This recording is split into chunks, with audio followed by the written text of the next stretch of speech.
नमस्कार, मैं हूं सुब्रत सिन्हा। आइए हम सुनते हैं रेडियो सिटी की पेशकश रामायण रहस्य।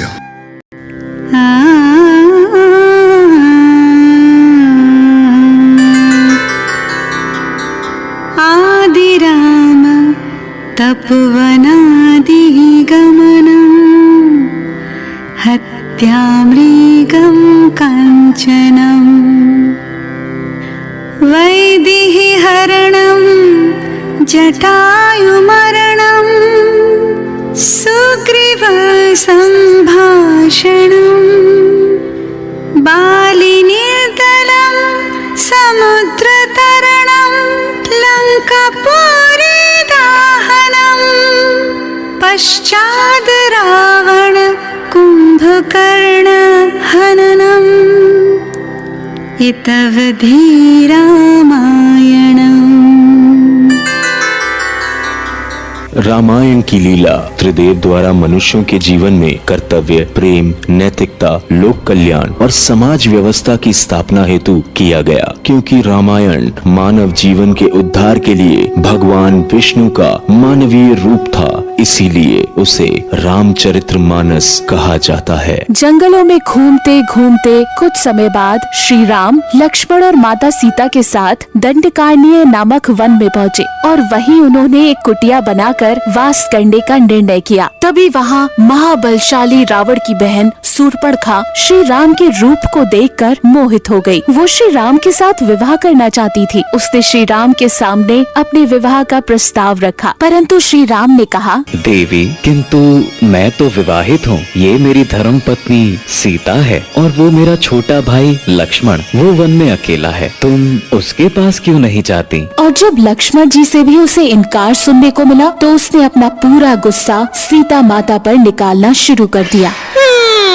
क्या रखा है इस सीधी साधी में? इसे तो मैं ऐसे ही खा जाऊंगी। सीता माता का अपमान होते देख लक्ष्मण को राक्षसी पर बड़ा गुस्सा आया और उन्होंने शूर्पणखा की नाक काट दी। कटी हुई नाक के साथ जब रोते हुए शूर्पणखा लंका पहुंची तो सारी बातें जानकर महाबलशाली रावण को बहुत क्रोध आया और सीता की सुंदरता के बारे में बताते हुए शूर्पणखा ने रावण के हृदय में माता सीता के प्रति मोह जागृत कर दिया। रावण सुंदर स्त्री को बलपूर्वक प्राप्त करने के लिए तैयारी करने लगा। योजना के तहत रावण ने मारीच राक्षस को चित्रकूट की कुटिया के पास एक सुंदर स्वर्ण हिरण के रूप में भेजा। जब उस हिरण को माता सीता ने देखा तो उन्होंने श्री राम को हिरण को पकड़ कर लाने के लिए निवेदन किया। ऐसा विचित्र हिरण देखा है कभी? इसके सींग तो देखिए, ऐसा लगता है मानो स्वर्ण के हों। जाइए न स्वामी, इसे शीघ्र पकड़ लाइए। सीता की बात को मानकर राम उस हिरण को पकड़ने उसके पीछे पीछे चले गए और लक्ष्मण को आदेश दिया कि वो सीता को छोड़कर कहीं न जाएं।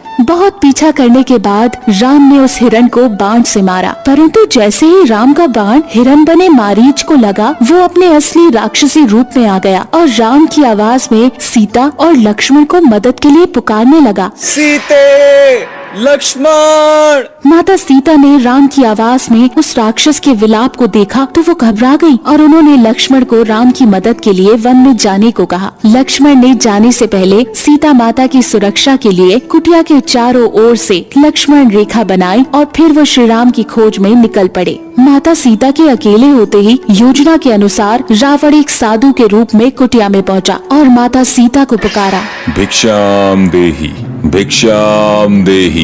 देवी, हम बहुत दूर से आए हैं, बहुत भूखे हैं। तुम्हारी कुटिया देखकर इस आशा से आए हैं कि हमें कुछ खाने को मिल जाएगा। ऐसा कहते हुए जैसे ही रावण ने कुटिया के पास लक्ष्मण रेखा पर अपना पैर रखा, उसका पैर जलने लगा। ये देखकर रावण ने माता सीता को बाहर आकर भोजन देने को कहा। जैसे ही माता सीता लक्ष्मण रेखा के बाहर निकली, रावण ने अपने पुष्पक विमान में माता सीता का हरण कर लिया। मुनिवर, ये क्या कर रहे हैं? छोड़िए मुझे। स्वामी, लक्ष्मण। जब राम और लक्ष्मण को पता चला कि उनके साथ छल हुआ है तो वो कुटिया की ओर भागे, पर वहाँ उन्हें कोई नहीं मिला। उधर आसमान में जब रावण सीता को पुष्पक विमान में ले जा रहा था, तब बूढ़े जटायु पक्षी ने रावण से सीता माता को छोड़ने के लिए युद्ध किया, परंतु रावण ने जटायु का पंख काट डाला।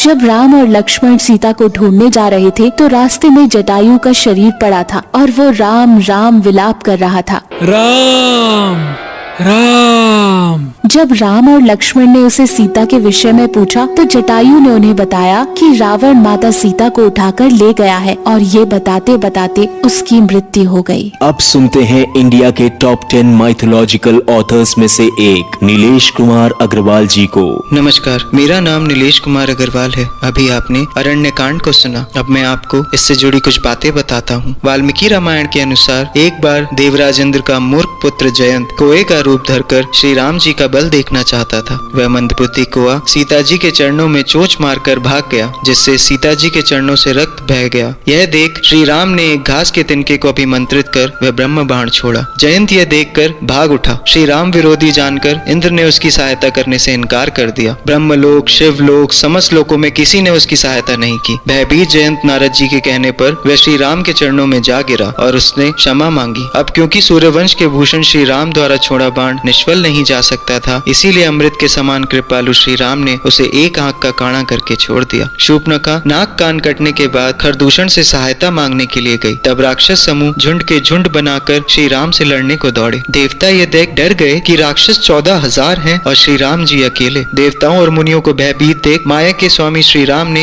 एक बड़ा कौतुक किया, जिससे शत्रुओं की सेना एक दूसरे को राम स्वरूप में देखने लगी और आपस में युद्ध करके लड़ मरी। इस प्रकार क्षण भर में उन्होंने सभी राक्षसों को मार डाला। राक्षसों के वध के पश्चात श्री राम जी ने सीता हरण से पहले एक और लीला रची। उन्होंने सीता से कहा कि जब तक मैं पृथ्वी के सभी राक्षसों का वध नहीं कर देता तब तक तुम अग्नि में निवास करो। इसके पश्चात श्री राम जी के चरणों को हृदय में धरकर वो अग्नि में समा गई और अपनी छाया मूर्ति वहाँ रख दी। श्री राम ने इस लीला का रहस्य लक्ष्मण जी को भी नहीं बताया था। होई ही सोई जो राम रची राखा। 「 होई ही सोई जो राम रची राखा। 」 « 「 होई ही सोई जो राम रची राखा। « होई ही सोई जो राम रची राखा। 」 « 「 जो राम रची राखा।